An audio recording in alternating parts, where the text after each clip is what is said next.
नमस्कार, मैं हूं देवंकुर वधावन। राजस्थान तक के सभी दर्शकों का बहुत स्वागत है।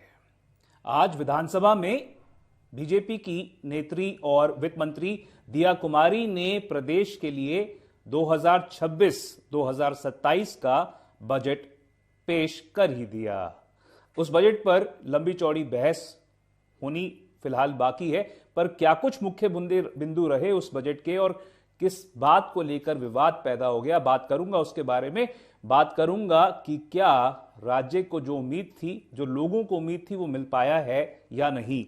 उम्मीद काफी थी, पर एक तरह से बजट में कुछ खास निकलकर सामने आता हुआ लग नहीं रहा है। जिस तरह से लोगों को उम्मीद थी कि इसमें रोजगार के अवसर को लेकर बड़े स्तर पर कोई घोषणा की जा सकती है, खैर वो नहीं हुआ। पर एक एसटीए एजेंसी जो है एनटीए के तर्ज पर वो बनाने की बात कही है। नेशनल टेस्टिंग एजेंसी के तर्ज पर एक स्टेट टेस्टिंग एजेंसी बनाने की सरकार ने बात कही है, और उसको पीछे सरकार ने जो तर्क दिया है वो ये है कि पेपर लीक की जो घटनाएं हुई हैं वो ना हो, उसको कर्ब करने के लिए स्टेट टेस्टिंग एजेंसी जो है वो बनाई जाएगी। क्या उससे समाधान निकल पाएगा? कम से कम भजनलाल शर्मा की सरकार ने कबूला तो सही कि पेपर लीक का मुद्दा एक बड़ा मुद्दा है, जिसके लिए उसको ये कोशिश करने की सूझी है। पर क्या ये केवल एक जुमला बनकर रह जाएगा, पर क्या, या फिर क्या ये एक असरदार तरीका होगा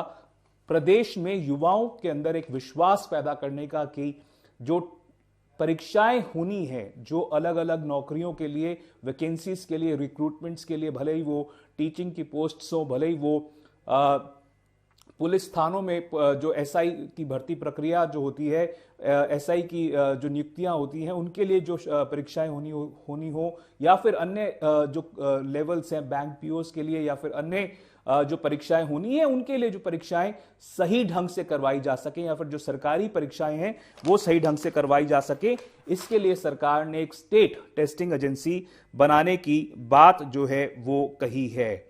इसके अलावा जो आज बजट पेश किया, सरकार का दावा रहा कि इस बजट में महिला, मजदूर, किसान और युवा सहित जो अंतिम पंक्ति का व्यक्ति है उस पर फोकस जो है वो सरकार का रहा।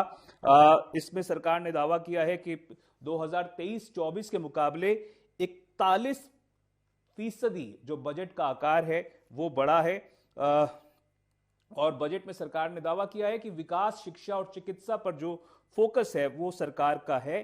पर कितना फोकस रहा है इसको लेकर विपक्ष जो है बेहद नाउम्मीद और आक्रामक दिखा। विपक्ष ने कहा कि कम से कम जो इतिहास में वायदे कर चुकी है भजनलाल शर्मा की सरकार, उन्हीं को अगर पूरा कर दे तो बड़ी बात होगी, नए वादों की तो बात ही क्या करें।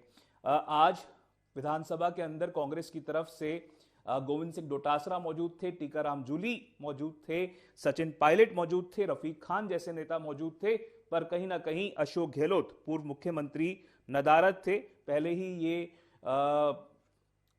कहा जा रहा था कि हो सकता है कि वो आज ना आए, पर जयपुर में मौजूद होने के बावजूद वो विधानसभा में नहीं आए। क्या कारण रहा वो ही बता सकते हैं। पर सरकार की तरफ से आज जो बजट पेश किया गया है उस पर उन्होंने दावा किया है सरकार ने कि ये 10 स्तंभों पर जो है वो बजट जो है वो टिका हुआ है। और इसमें यह भी दावा किया गया है कि 1440 से ज्यादा जो फिगर है वो घोषणाएं की गई थी 2025-26 के बजट में, जिसमें से 1246 घोषणाएं जो हैं वो पूरी की गई हैं।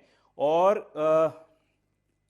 2026-27 का जो बजट है उस पर यह दावा किया गया है कि फोकस जो है वो 2047 तक, जो कि केंद्र की नरेंद्र मोदी सरकार भी बार बार दावा करती है कि जो 2047 तक विकसित भारत बनाने का जो इरादा है उसको पूरा करने की कवायद जो है वो उनकी तरफ से है। और आज जो बजट है वो भी एक तरह से दूरगामी सोच का नजर आया। ये दावा किया गया कि इस पूरे बजट में कोशिश ये की जाएगी कि सरकार जो है 2047 तक एक विकसित राजस्थान की तरफ अग्रसर हो। और जिस तरह से एआई इनेबल्ड तकनीक को लाने की बात कही गई, जिस तरह से दावा किया गया कि जो पूरा बजट है वो इस बात पर फोकस करेगा कि कैसे रोजगार के नए अवसर पैदा किए जाएं। और इससे जो एक और बात जो कही गई है वो सरकार के द्वारा, वो ये है कि मेंटल हेल्थ के लिए कोशिश की जाएगी कि उस पर फोकस रहे, उसके लिए इंस्टीट्यूट बनाया जाए। और इसको लेकर विपक्ष ने जिस तरह से कटाक्ष की, गोविंद सिंह डोटासरा ने यहां तक कह दिया कि रामगंज में इसकी काफी जरूरत है, तो साफ तौर पर इशारा जो है उनका रामगंज, कोटा के रामगंज से जो बीजेपी के विधायक और शिक्षा मंत्री मदन दिलावर हैं उनकी तरफ है। और मदन दिलावर को लेकर किस तरह से उन्होंने पहले भी आक्रामक तेवर दिखाए हैं, आज एक बार फिर से कटाक्ष जो है उन्होंने की। और इसके बाद मदन दिलावर ने कहा कि जरूरत तो सीकर में लगती है। तो इन दोनों की जुबानी जंग तो पहले से चली आ रही है और वो आज भी नहीं थमी। इस सब के अलावा जो सरकार ने दावे किए उसमें 3,000 करोड़ रुपए वो सौंदर्यीकरण पर स्पेंड करने की बात कही गई है। इसके अलावा 160 करोड़ जो है वो पेयजल लोगों को मुहैया करवाने की बात कही गई है। हालांकि जल जीवन मिशन की क्या हालात हैं वो आप अगर गांव धाड़ियों में चले जाएं तो आपको समझ में आ सकता है। इसके अलावा ब्यूरो ऑफ एक्सीलेंस स्टैब्लिश करने की बात की गई है 10 करोड़ के लिए। और राजस्थान की राज्य पेयजल योजना लाने की बात जो है वो राजस्थान की सरकार ने कही है। इसके अलावा पिछले कुछ समय में जिस तरह से एक के बाद एक एक्सीडेंट्स की घटनाएं प्रदेश में सामने आ रही थी, रोड एक्सीडेंट्स की सामने आ रही थी, इसको लेकर सरकार ने दावा किया है कि 90% तक रोड एक्सीडेंट्स घटाने की वो कवायद जो है वो करेगी।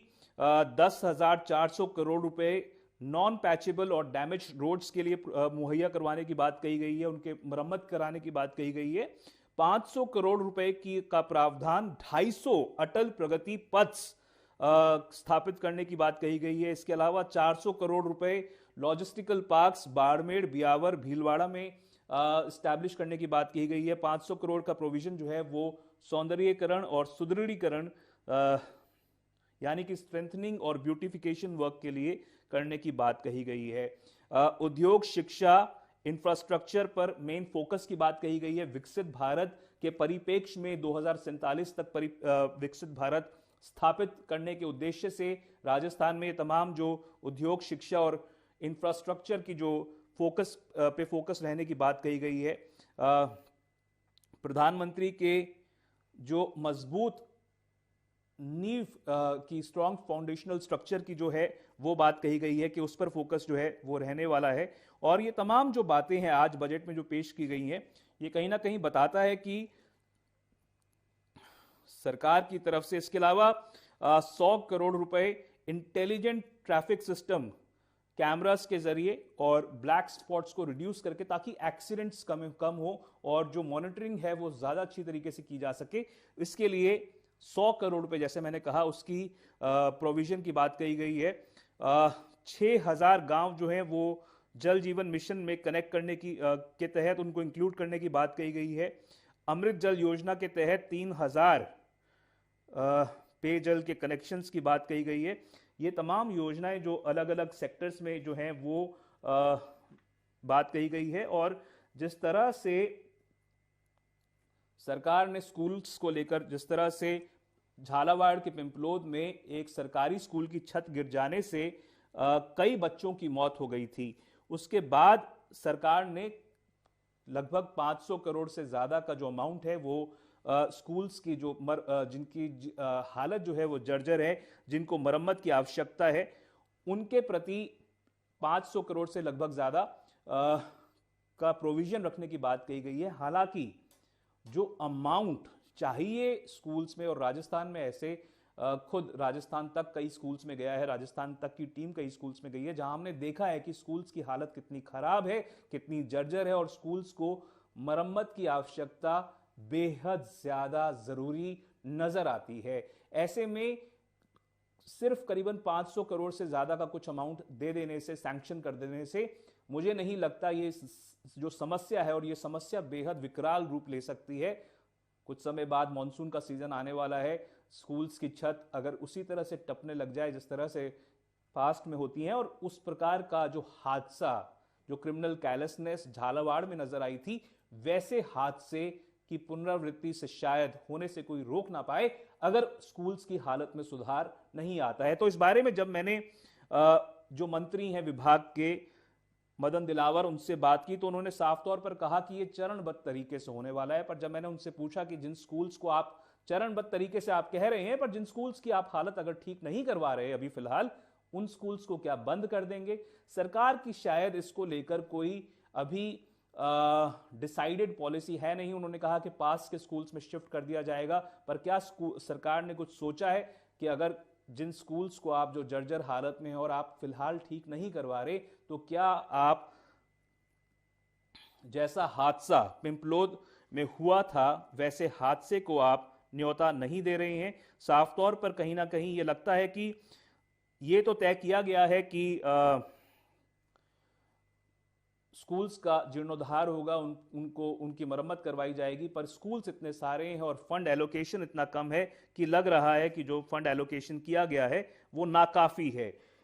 इसके अलावा जिस तरह से सरकार ने मेंटल वेलबींग के लिए जो अवसाद में लोग पहुंच जाते हैं, उनके जो डिप्रेशन में लोग चले जाते हैं, उनकी बेहतरी के लिए, उनके इलाज के लिए मेंटल लेवल ऑफ एक इंस्टीट्यूट स्थापित करने की बात कही है या फिर उनकी ट्रीटमेंट की बात कही है। इस बात की जब चर्चा हो रही थी, उसको लेकर जो माहौल बना, ये गंभीर विषय है। जो मेंटल हेल्थ, मानसिक तनाव से लोग गुजरते हैं, मानसिक अवसाद से लोग जो गुजरते हैं, उनको पता होता है कि वो किस दौर से गुजर रहे हैं। और ऐसे में जिस तरह की हंसी ठिठोली विधानसभा के अंदर हुई, वो कहीं ना कहीं शर्मनाक थी, वो नहीं होनी चाहिए थी। और जिस तरह से विपक्ष से कहा गया कि वो तो चाह रहे हैं कि रामगंज में ये चीज स्थापित हो या फिर वहां पे देखा जाए, वो भी कहीं ना कहीं इस पूरे मामले को डाइल्यूट करने की कोशिश कहीं ना कहीं नजर आ रही थी और वो नहीं होना चाहिए था। पर ओवरऑल ऐसा लगता है कि इस बजट में जिस तरह से कोशिश की जा रही थी कि एक दूरगामी बजट पेश हो, कहीं ना कहीं उसकी कोशिश में ना तो सरकार यहां की नहीं रही है, ना ही वहां की रही है। और ओवरऑल प्रदेश की जनता को कहीं ना कहीं इस बजट से मायूसी जो है वो हुई है। बजट को लेकर कई लोगों की उम्मीद थी कि सरकार जो है वो कई घोषणाएं नौकरियों को लेकर अलग अलग सेक्टर्स में, जिस तरह से राजस्थान में स्कोप काफी है, टूरिज्म का स्कोप काफी है, उद्योग की स्टैब्लिशमेंट का स्कोप काफी है, अलग अलग सेक्टर्स में अलग अलग तरीके से रोजगार की संरचना जो है वो की जा सकती है। पर कहीं ना कहीं एक लैकलस्टर बजट रहा, जिसको लेकर सरकार भले ही अपनी पीठ थपथपा रही हो, पर ओवरऑल लग ये रहा है कि कोशिश की जानी चाहिए थी। क्योंकि देखिए, ये एक बजट जो है ये लगभग मिड टर्म बजट है, 2 साल से समय का ज्यादा जो है वो बीत चुका है और राजस्थान की सरकार के पास अब तो इतना कुछ होना चाहिए था कि वो बता सके कि उसने स्पेसिफाइड तरीके से ये किया है और ये वो आगे करने वाली है। पर जो कुछ उसने किया है उस पर तो वो अपनी वाहवाही बिटोरने की कोशिश कर रही थी, पर आगे के आने वाले समय को लेकर लग नहीं रहा कि उसका रोड मैप जो है वो कोई बहुत ज्यादा स्पेसिफाइड तरीके से तैयार है। आज बजट पेश करने के बाद जब प्रेस कॉन्फ्रेंस हुई तो वहां पर दिया कुमारी मौजूद थी, वहां पर खुद मुख्यमंत्री भजनलाल शर्मा मौजूद थे और वहां पर दूसरे उप मुख्यमंत्री डॉक्टर प्रेमचंद बैरवा भी मौजूद थे। पर सवाल गिने चुने लिए गए, जो लोग सवाल पूछना चाहते थे उनमें से कई सवाल पूछने से वंचित रह गए। और कांग्रेस ने इस पूरे मामले को लेकर जिस तरह से सवाल खड़े किए हैं, कांग्रेस के तेवर इस पूरे मुद्दे को लेकर आक्रामक हैं, बजट को लेकर आक्रामक हैं, होने भी चाहिए। पर अगर कांग्रेस इसी प्रकार से एकजुटता बनाकर रखती है और सवाल पूछती रहती है, तो कहीं ना कहीं इस पूरे मुद्दे पर सरकार को बजट पर घेर सकती है। और दिया कुमारी का ये बजट जो है वो एक तरह से नीरस माना जा सकता है, एक ऐसा बजट माना जा सकता है जिससे उम्मीदें तो कई थी, पर कहीं ना कहीं लोगों को वो पूरी तरह से संतुष्ट करने में विफल साबित हुई है। फिलहाल के लिए राजस्थान तक की तरफ से मैं जयपुर से देवंकुर वधावन।